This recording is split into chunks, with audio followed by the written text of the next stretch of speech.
राधे राधे। आप सबका राधे सखिया चैनल में स्वागत है। भगवान श्री कृष्ण और गणेश जी महाराज से प्रार्थना करते हैं कि आप सब लोग अपने घर में सुरक्षित होंगे, सुखी होंगे। बोलो राधे राधे।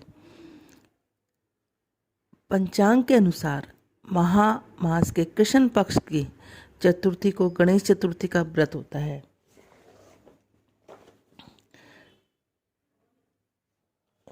जिसको सकट चौथ या लंबोदर संकटी चौथ या कहा जाता है।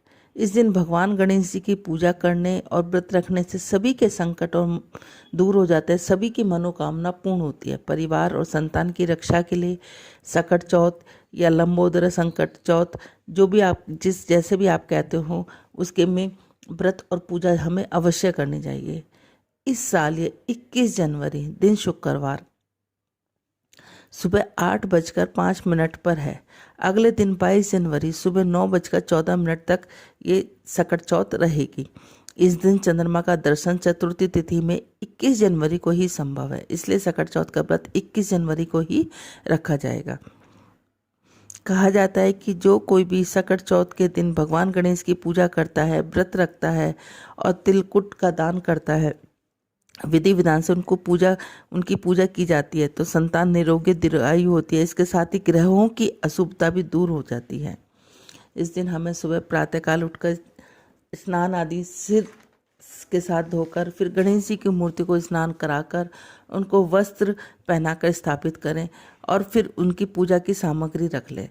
अब सकट चौथ जैसे आपके घर में पूजा होती हो वैसे ही आपको करनी चाहिए। जैसे भगवान को दूब जरूर चढ़ानी चाहिए, तिलकुट अवश्य बनाना चाहिए, श्रीफल जरूर चढ़ाना चाहिए और इस दिन भगवान गणेश जी की आरती और कथा पूजा विधि और उनकी कीर्तन जरूर करना चाहिए। और शाम को जब चंद्रमा निकल जाए तो उसको अर्घ देकर फिर उसके बाद हमें अपने व्रत का संपूर्ण करना चाहिए। इसकी कहानी 2 हैं जो कुछ इस प्रकार हैं। पहली कहानी, एक शहर में एक देवरानी जिठानी रहती थी। देवरानी का पति एक लकड़हारा था जो लकड़ी काट कर बेचा करता था। देवरानी दूसरी ओर अपनी जेठानी के घर का सारा काम करती और उसके बदले जेठानी से कुछ बचे हुए कपड़े व कुछ खाने को दे देती। देवरानी का घर इसी वजह से चल रहा था। माह महीना देवरानी ने बड़े प्रेम भाव से सकट चौथ का गणेश जी का व्रत रखा और 5 आने का तिल गुड़ लाई अवय स्नान आदि करके श्री गणेश जी की पूजा कर अपने अनुसार करके उसने सकट चौथ की कथा करी। वह तिल गुड़ छीके पर रख दिए। कहने लगी शाम को चंद्र देव को अर्घ देकर जब ग्रहण करेगी। इतना कहकर वो अपनी जेठानी के घर चली गई। उसने घर का सारा काम करने खाने के लिए जब अपनी जेठानी के बच्चों को बुलाया तो बच्चे कहने लगे चाची जी माँ ने आज व्रत रखा है, वो भूखी है, जब वो भोजन ग्रहण करेगी तभी हम खाएंगे। जब देवरानी ने जेठानी को भोजन खाने के लिए बोला तो जेठ जी बोले अभी चांद नहीं निकला, जब निकलेगा तब सब खाएंगे। इतने में जेठानी आकर बोली आज कैसे तुम्हें भोजन दूं, आज तो किसी ने भी भोजन नहीं खाया। एक काम करो, सुबह आकर ले जाना। एक और देवरानी के बच्चे व पति आस लगाए बैठे थे कि आज त्योहार है, कुछ विशेष व्यंजन आएंगे। परंतु जब देवरानी घर आई और सारी बात बताई तो आज कुछ नहीं ला पाई। बच्चों का मन उदास हो गया। देवरानी ने पानी पीकर अपने बच्चों को सुला दिया। अब खुद पति पत्नी पानी पीकर सो गए। श्री गणेश जी ने देवरानी के सपने में एक बाल रूप में आए और कहने लगे सो रही हो। देवरानी रोते रोते उदास मन से बोली कहाँ कुछ सो रही हूँ, कुछ जाग रही हूँ। गणेश जी बोले भूख लगी है, कुछ खाने को तो दो। देवरानी बोली क्या दूँ, आज जेठानी के घर से कुछ भी नहीं मिला। छीके पर तिल गुड़ रखे हैं, उसे ही खा लो। गणेश जी तिल गुड़ बड़े चाव से खाने लगे। गणेश जी बोले कि निपटाई आइए। देवरानी बोली यह तो पूरा घर जहाँ मन करे पहुँच लो। गणेश जी बोले कि हाँ वहीं तो कहा है पहुँच लूँ। देवरानी गुस्से में बड़बड़ाने लगी यह कौन है जो तंग करे जा रहा है। देवरानी नींद में बोलने लगी मेरे सिर पर पहुँच दो। जब गणेश जी गणेश जी चले गए। देवरानी उठी तो उसने देखा उसके घर में सुख समृद्धि व धन का भंडार हो गया। वह गणेश जी ने देवरानी के सिर पर निपटाई पहुंची थी तो वो हीरे मोती गहनों से सज गई। अगली सुबह जब देवरानी अपनी जिठानी के घर काम करने गई तब जिठानी के बच्चों को चाची को बुलाकर लाने को कहा। जब बच्चे घर पहुंचे तो कहने लगे, चाचा चाची घर चलो, माँ बुला रही है, सब काम पड़ा है। देवरानी बोली, अब इसकी कोई ज़रूरत नहीं है। जब जेठानी देवरानी के घर पहुंची और ने आने का कारण पूछा तो देवरानी ने सारी बात बताई। उसके बाद जिठानी भी अपने घर पहुंची और खूब अपने पति के साथ झगड़ा करने लगी। वह देसी घी के तिल गुड़ बनाए वह छीके पर रख दिए। रात में गणेश जी सपने में आए, कहने लगे, भूख लगी है, क्या खाऊं। जिठानी बोली, आपने तो मेरी देवरानी के घर सूखा तिल गुड़ खाया है, पकवान बनाए वहाँ छीके पर रखे हैं, जो इच्छा हो खा लीजिए। गणेश जी खाने के बाद बोले, निपटाई आई कहाँ करूँ। जिठानी बोली, मेरी देवरानी का घर तो कच्ची झोंपड़ी जैसा था, मेरा घर तो कंचन महल है, जहाँ मन करे वहाँ कर लीजिए। गणेश जी बोले, अब पहुँचूँ कहाँ। जिठानी बोली, मेरे माथे पर गोल बिंदी सी बनाकर पहुँच लीजिए। गणेश जी पहुँचकर अंतर ध्यान हो गए। जिठानी ने सोचा, जैसे उसकी देवरानी को सुख समृद्धि वैभव धन धान्य प्राप्त हुआ है वैसे ही उसे भी प्राप्त होगा। लेकिन अगली सुबह जब वह उठी तो उसने देखा पूरा घर गंदगी से फैली हुई है। जहाँ गणेश जी ने निपटाई की पहुंचा था वहां तो बहुत बदबू आ रही है। जब इस बात का पता उसके पति को चला तो क्रोधित होकर होने लगा। फिर उसने गणेश जी की ध्यान करा और अपने किए की माफी मांगी। गणेश जी ने कहा, तूने अपनी देवरानी को बहुत दुख दिए हैं, आज जब तू सुख के दिन आए तो तुझे ईर्षा होने लगी। यदि तू अपने धन में से आधा धन उसे दे दे तो वह सारे अधिकार दे जिसकी वो पात्र है, वो सब ठीक हो जाएगा। जेठानी ने गणेश जी के आदेश अनुसार का पालन करा, उसे आधा धन दिया और एक देवरा तो गणेश जी ने सबको उसको और उसकी देवरानी को सबको आशीर्वाद दिया। गणेश जी ने कहा कि सबकी संतानें निरोगी होंगी और बहुत अच्छी होंगी। जैसे गणेश जी महाराज तुमने उसकी सुनी, वैसे कहते सुनते हमारे और हमारे परिवार की सबकी चुनना। बोलो गणेश जी महाराज की जय। दूसरी कहानी कुछ इस प्रकार है। एक माँ बेटे थे। माँ सकट चौथ के 12 महीने के गणेश चौथ, जो सकट चौथ के नाम से भी जानी जाती है, गणेश चतुर्थी के नाम से भी जानी जाती है, तो उसके व्रत किया करती। बेटा लकड़ियाँ काट के लाता। माँ जिस दिन गणेश चतुर्थी या सकट चतुर्थी होती उस दिन पकवान बनाती और अपने बेटे को भी खिलाती, खुद भी खा लेती। एक दिन पड़ोसन ने बेटे के से चुगली कर दी कि तेरी माँ तो पीछे से पकवान बना बना के खाती है, तो लकड़ी काटते काटते मर जाएगा। उस दिन गणेश चतुर्थी का व्रत था। अब वो कहने लगा, जब तक मैं अपनी आंखों से नहीं देख लूँगा नहीं मानूंगा। अब उसने क्या किया कि वो किवाड़ के पीछे छुप कर बैठ गया था। उस दिन सकट चौथ था तो माँ ने तिल चटकाए, लड्डू बनाए, पकवान बनाए और अपने बेटे की राह देखने लग गया। बेटा किवाड़ के पीछे से निकल के आया, कहने लगा, मैं इतनी मेहनत से लकड़ी काट के लाता हूँ, सब कुछ लाता हूँ, तू तो पीछे से पकवान बना के खाती है कि बेटा ये तो मैं तेरे लिए ही व्रत रखता हूँ। लेकिन उसने किसी की नहीं सुनी। अब किसी की नहीं सुनी, वो जाने घर छोड़कर सकट चतुर्थी के दिन जाने लगा। तो माँ ने कहा, बेटा ये तिल ले जा, जहाँ भी तेरे पे संकट आए तो ये तिल बो दियो। कहने लगा ठीक है।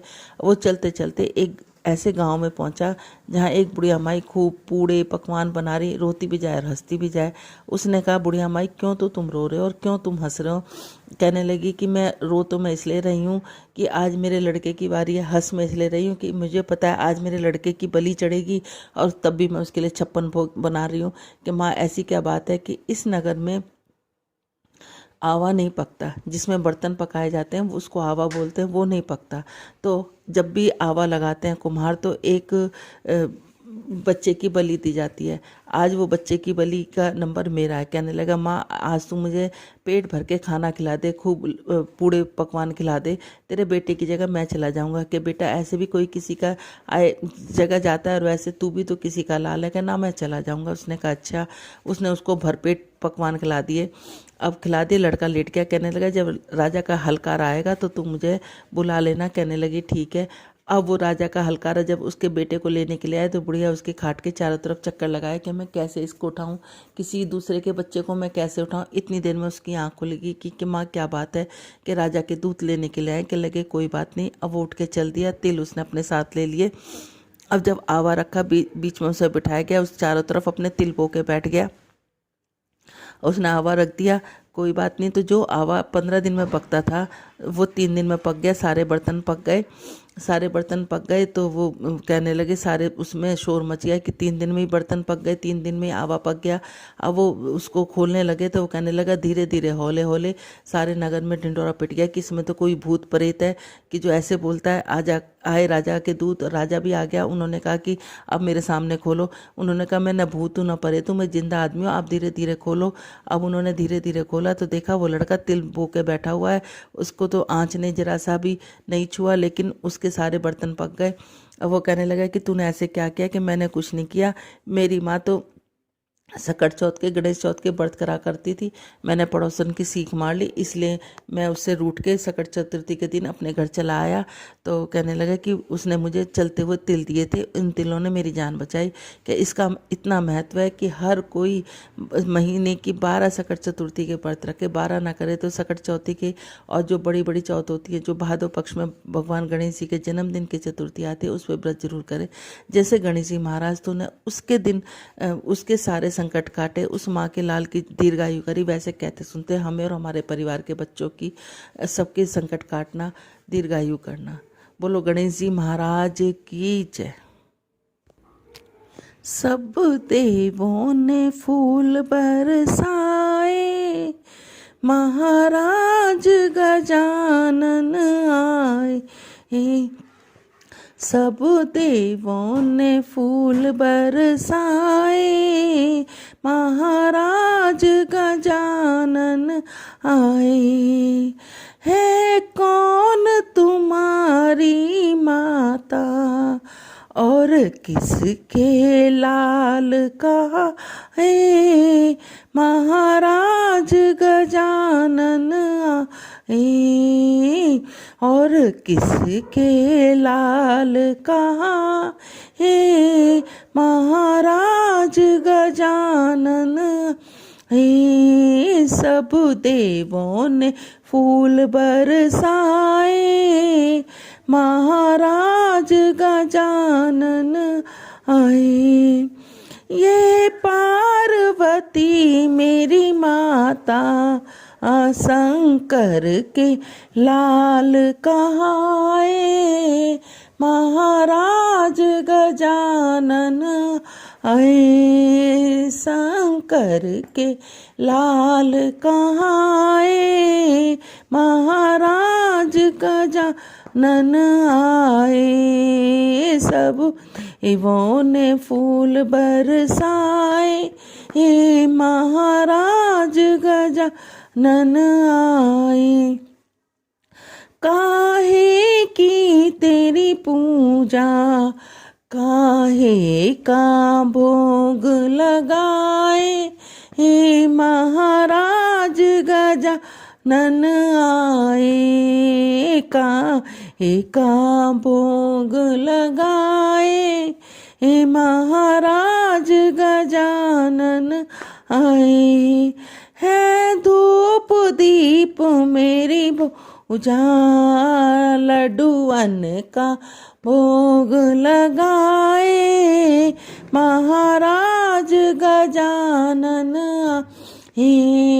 लड्डूअन का भोग लगाए, महाराज गजानन आए।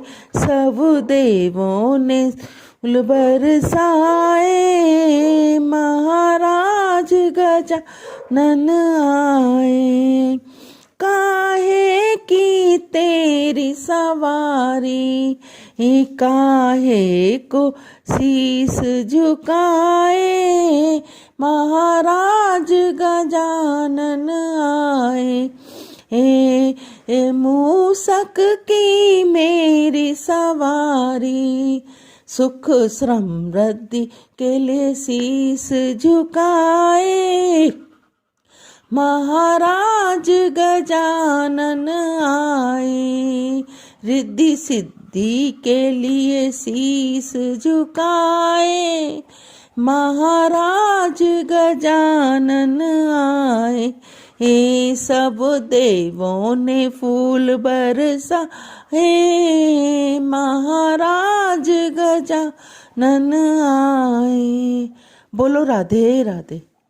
अब आप सब लोगों को इस गणेश चतुर्थी से जो 12 गणेश चतुर्थियाँ होती हैं, उसकी हर महीने आपको कहानी और पूजा विधि के साथ, व्रत कथा के साथ आपको मिल जाएंगे। बोलो राधे राधे।